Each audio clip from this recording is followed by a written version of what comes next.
आइए स्टूडेंट, अब हम क्लोराइड्स ऑफ पीरियड 3 एलिमेंट्स को डिस्कस करते हैं कि जिसमें सबसे पहले आ रहा है सोडियम क्लोराइड। तो सोडियम क्लोराइड के बारे में जो बातें आपको जाननी हैं वो आपको पहले से भी पता होंगी कि ये आयनिक कंपाउंड है और इसमें NaCl का क्या होता है, एक जॉइंट अरे होती है, यानी Na positive ion sodium chloride ion को यहाँ पे बहुत strong electrostatic force of attraction से अट्रैक्ट करते हैं।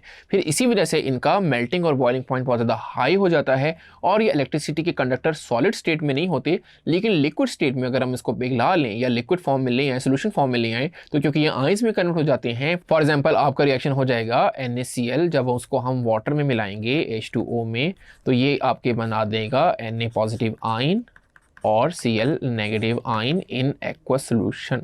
तो एक्वस सोल्यूशन में अगर ये हो या मोल्टन स्टेट में हो तो ये इलेक्ट्रिकल के कंडक्टर होते हैं, बट सॉलिड स्टेट में ये नहीं होते। और यहाँ पे स्ट्रक्चर आपकी स्क्रीन पे शो भी हो रहा है। जैसे आप देखें कि Na पॉजिटिव आयन जो कि ब्लैक से शो हो रहा है और क्लोरीन नेगेटिव आयन जिसका आपका साइज बड़ा है वो क्लोरीन नेगेटिव आयन है। तो ये लैटिस इस तरीके से Na पॉजिटिव और Cl नेगेटिव को अट्रैक्ट किया होता है इन द स्ट्रक्चर, जो कि फर्स्ट ईयर में भी इसको आपने बनाना सीखा है।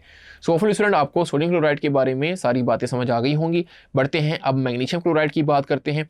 तो मैग्नीशियम भी आयनिक कंपाउंड है और इसको तोड़ने के लिए बहुत ज़्यादा एनर्जी चाहिए होती है, क्योंकि इसमें मैग्नीशियम और क्लोरीन की एक हाई इलेक्ट्रोस्टैटिक अट्रैक्शन होती है।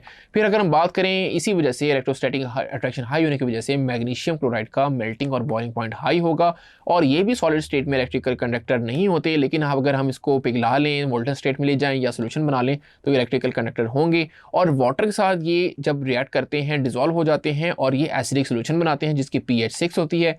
फाइनली स्टूडेंट आपको याद रखना है कि मैग्नीशियम क्लोराइड जब रिएक्ट करते हैं, पहले तो था डिसॉल्व करते हैं, अगर ये रिएक्ट करते हैं तो हेक्सा एक्वा मैग्नीशियम आयंस बनाते हैं। आइए उसका रिएक्शन लिख लेते हैं, यानी MgCl2 जब ये वाटर के साथ रिएक्ट करेंगे नॉर्मली 6 मोल्स ऑफ वाटर के साथ, तो ये आपको देंगे हेक्सा एक्वा मैग्नीशियम आयन, जिसमें देखें स्टूडेंट हेक्सा मतलब 6 होता है, एक्वा मतलब और मैग्नीशियम आयन, तो यहाँ पे मैग्नीशियम आएगा और हेक्सा एक्वा, एक्वा कहते हैं वाटर को, हेक्सा का मतलब 6, तो ये आपके पास आयंस हो जाएंगे +2 जिसके ऊपर चार्ज होगा और आपको क्लोराइड आयन मिलेंगे 2 moles of chloride ion. So hopefully student आपको ये समझ आ गया होगा कि किस तरीके से आप मैग्नीशियम क्लोराइड में जब रिएक्शन बनाते हैं तो हेक्सा एक्वा मैग्नीशियम आयंस यहाँ पे शो कर सकते हैं। आइए स्टूडेंट अब हम एल्यूमिनियम क्लोराइड की बात कर लेते हैं। सो एल्यूमिनियम क्लोराइड जो है वो इलेक्ट्रिसिटी सॉलिड स्टेट में कंडक्ट नहीं करते। याद रखें स्टूडेंट कि एल्यूमिनियम क्लोराइड मोल्टन स्टेट में भी इलेक्ट्रिसिटी कंडक्ट नहीं करते, क्योंकि इसका बड़ा ही स्ट्रॉन्ग अट्रैक्शन होती है, तो ये आयंस में कन्वर्ट नहीं होते, दे आर नो आयंस।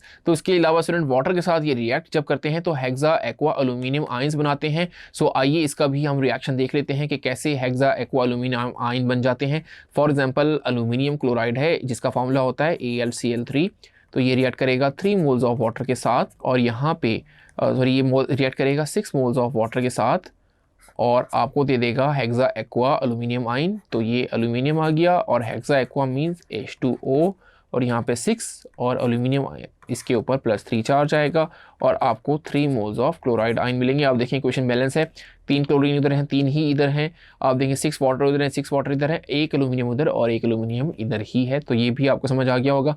फिर स्टूडेंट अगर ये रिएक्ट कर जाएं, स्टीमी फ्यूम्स आपको HCl गैस के बनाएंगे अगर ये वाटर के साथ। एक और रिएक्शन हम इसका लिखते हैं 3 मोल्स ऑफ वाटर के साथ। अब स्टूडेंट क्योंकि ये रिएक्शन है एक्सोथर्मिक, तो इसमें जो हीट रिलीज होगी वो मजीद इन OH बॉन्ड को तोड़ देगी जो कि वाटर के साथ OH बॉन्ड है। सो आपको एक और रिएक्शन मिलेगा यहाँ पे, एल्यूमिनियम क्लोराइड जो है वो 3 मोल्स ऑफ वाटर के साथ अगर ये रिएक्ट कर जाएगा, क्योंकि हीट रिलीज होगी तो OH बॉन्ड यहाँ पे ब्रेक हो जाएंगे, तो आपको एल्यूमिनियम हाइड्रोक्साइड जिसका फॉर्मूला होता है AlOH थ्राइस यहाँ पे मिल जाएगा और यहाँ पे आपको HCl मिल जाएगा। तो 3 मोल्स ऑफ यहाँ पे आपको HCl मिल जाएंगे। तो क्योंकि स्टूडेंट यहाँ पे आप देख रहे हैं एल्यूमिनियम क्लोराइड आपको HCl दे रहा है, एसिड दे रहा है, तो इस वजह से हम कहते हैं AlCl3 is acidic in nature. So hopefully आपको ये रीजन भी आज समझ आ गई होगी कि हम क्यों एल्यूमिनियम क्लोराइड को एसिडिक इन नेचर बुलाते हैं। आइए स्टूडेंट अब हम मूव करते हैं सिलिकॉन टेट्राक्लोराइड की तरफ, जो कि नेक्स्ट है इसमें टॉपिक आपका, जिसमें आपको याद रखना है SiCl4 जो कि कलरलेस लिक्विड है और सिंपल कोवलेंट स्ट्रक्चर होता है। अब इसकी बात करें तो इसमें लो बॉइलिंग पॉइंट होगा क्योंकि इसमें weak van der Waals forces होती हैं। फिर इसमें कोई मोबाइल फ्री इलेक्ट्रॉन्स नहीं होते, इस वजह से ये कंडक्ट इलेक्ट्रिसिटी नहीं करेंगे। आपका स्ट्रक्चर जो है इसका वो आपकी स्क्रीन पे शो हो रहा है। फिर ये रिएक्ट करता है वाटर के साथ वायलेंटली और आपको सिलिकॉन डाइऑक्साइड और हाइड्रोक्लोरिक एसिड मिलता है। आइए उसका रिएक्शन लिख लेते हैं कि SiCl4 जब भी ये रिएक्ट करेगा वाटर के साथ तो स्टूडेंट ये रिएक्शन बड़ा वायलेंट होगा और इस केस में आपको SiO2 मिल जाएगा और यहाँ पे HCl आपको मिल जाएगा। आइए स्टूडेंट इसको हम बैलेंस कर लेते हैं। तो आप देखेंगे कि यहाँ पे क्योंकि 2 हाइड्रोजन हैं तो आपके यहाँ पे और क्लोरीन 4 हैं, तो यहाँ पे आप अगर 4 यहाँ पे पुट कर दें तो 4 क्लोरीन बैलेंस हो जाएंगे। अब हाइड्रोजन बैलेंस करना है तो यहाँ पे आप 2 लिख दें तो हाइड्रोजन बैलेंस हो जाएंगे। ऑक्सीजन देख लें, ऑक्सीजन आपके ऑलरेडी बैलेंस है। सो होपफुली आपको सिलिकॉन टेट्राक्लोराइड के बारे में ये सारे पॉइंट्स अच्छे से समझ आ गए होंगे।